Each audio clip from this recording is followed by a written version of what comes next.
নমস্কার বন্ধুরা, গোপালের হেসেলে আপনাদের সবাইকে স্বাগত। আজকে আমি রুটি পরোটার সাথে খাওয়ার জন্য চটজলদি দারুণ টেস্টি একটি নিরামিষ রান্নার রেসিপি আপনাদের সাথে শেয়ার করছি, যেটা ছোট থেকে বড় যাকেই খাওয়াবেন তারই কিন্তু খেতে খুব ভালো লাগবে। তাই চলুন সময় নষ্ট না করে রান্নাটা করে ফেলি। আজকে বাঁধাকপি দিয়ে অত্যন্ত সুস্বাদু ইউনিক একটা নিরামিষ রান্না করব। তার জন্য প্রথমেই প্রেসার কুকারে অল্প জল নিয়ে গরম করে নিয়েছি।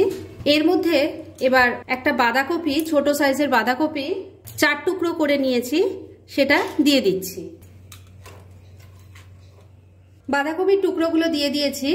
এর সাথেই দিয়ে দিচ্ছি একটা ছোট সাইজের আলু, খোসাটা ছাড়িয়ে নিয়ে দিয়ে দিলাম। আর দিচ্ছি একটা ছোট সাইজের টমেটো, একটু কাট লাগিয়েছি, তারপর এটা দিয়ে দিলাম।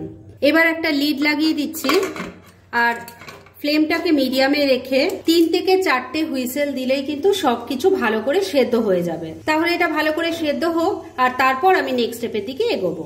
4টে হুইসেল পড়ার পর আমি প্রেসার কুকারের গ্যাসটা বন্ধ করে দিয়েছিলাম আর প্রেসার কুকারের পুরো প্রেসারটা বেরিয়ে যাওয়ার পর আমি সমস্ত সবজিগুলো বার করে নিয়েছি।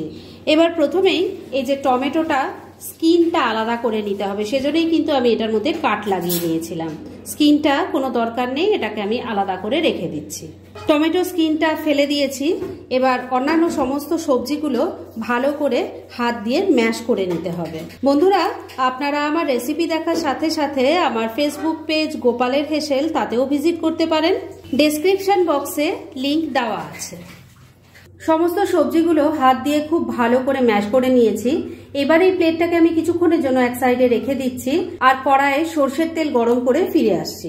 এবার মূল রান্নাটা শুরু করছি, সেজন্য কড়াইয়ে সর্ষের তেল গরম করে নিয়েছি। এর মধ্যে প্রথমে দিয়ে দিচ্ছি অল্প কালো জিরে, একটা শুকনো লঙ্কাকে ছিঁড়ে দিয়ে দিলাম।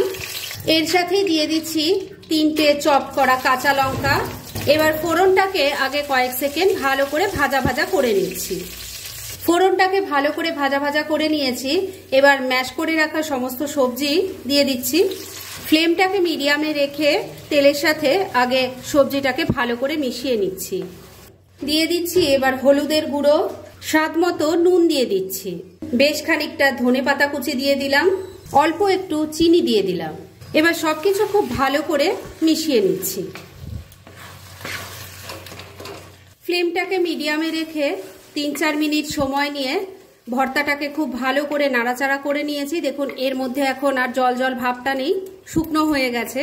এই রকমই কিন্তু এটা ভাত বা রুটির সাথে খেতে অসাধারণ লাগবে। এবার আমি এটাকে নামিয়ে নেব, তবে নামানোর আগে এর মধ্যে ছড়িয়ে দেব কাঁচা সর্ষের তেল দিয়ে দিচ্ছি। গ্যাসটা বন্ধ করে দিলাম আর তেলটাকে এবার ভালো করে মিশিয়ে নিচ্ছি। সর্ষের তেলটা ভালো করে মিশিয়ে নিয়েছি। বাঁধাকপির ভর্তা কিন্তু এখন পরিবেশনের জন্য একদম রেডি। তাহলে এটাকে আমি নামিয়ে নিচ্ছি আর তারপর সার্ভ করে আপনাদের দেখাচ্ছি। ফ্রেন্ডস, আমার আজকের এই চটজলদি দারুণ টেস্টি রুটি পরোটার সাথে খাওয়ার জন্য নিরামিষ তরকারির রেসিপি একদম রেডি হয়ে গেছে এবং আমি সার্ভ করে দিয়েছি। ভীষণ ইজি একটা রেসিপি, কিন্তু খেতে ফাটাফাটি হয়। তাই দেরি না করে পারলে এটা আজই একবার ট্রাই করে ফেলুন আর তারপর কেমন লাগলো সেটা প্লিজ কমেন্ট করে জানাবেন।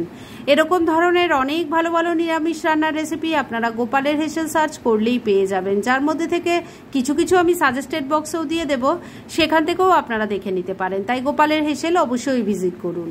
আর আপনারা কেমন ধরনের রেসিপি চাইছেন সেটাও কিন্তু আমাকে জানাতে পারেন। আমি চেষ্টা করব সেসব রেসিপিগুলো আপনাদের সাথে শেয়ার করার।